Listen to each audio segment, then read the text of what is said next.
Inilabas na ang mock trade para kay LeBron sa Dallas Mavericks at ito ang magiging kapalitan niya papuntang Los Angeles Lakers. Isa po itong mock trade. Ulitin ko po mga idol ipinapakita sa mock trade kung sino ang matatanggap ng mga kupunan sa trade na ito. Dahil pinag-uusapan na sa ngayon na itong si LeBron ay papakawala ng Los Angeles Lakers sa 2026.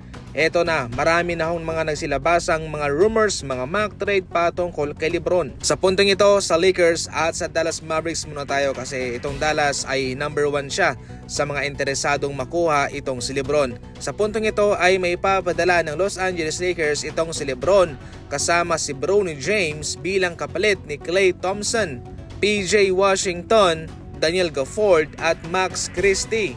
Okay lang ang trade nito. Siyempre, LeBron James ang matatanggap ng Dallas Mavericks dito.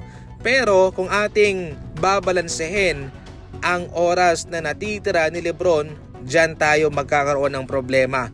Maraming asset ang papakawalan nitong Dallas Mavericks sa mock trade na ito. Considering na itong si LeBron ay hindi na magtatagal sa NBA at matunog pa sa ngayon ang kanyang retirement. Walang kabuluhan ang mock trade nito sapagkat mahihirapan itong Dallas Mavericks. Hindi nila mapapakinabangan sa madaling salita itong si LeBron. Tanging si Bronny James lamang ang maiiwan sa kanila. Yan po ang malaking problema dito. Kaya sa mga nagdang rumors, interesado lamang ang Dallas Mavericks via buyout kay LeBron. Dahil kung tatapusin niya na ang kanyang career sa NBA ay hindi sila matatalo, hindi sila malulugi sa mga asset. Pero ikaw, ano ang komento mo sa mock trade na yan? I-comment lang sa comment section. Ngayon, heto naman yung pinaka-latest na update patungkol kay Terry Rozier ng Miami Heat. Sa ngayon itong si Terry Rozier ay hindi pa cleared sa investigation patungkol sa posibleng pagtataya ng isang tao na mayroong connection sa kanya. Sa kanyang huling laban sa Hornets kasi ay mayroong taong tumaya ng maraming wager sa kanyang pangalan under niya mga idol at ito ay kumash out ng nasa $13,000.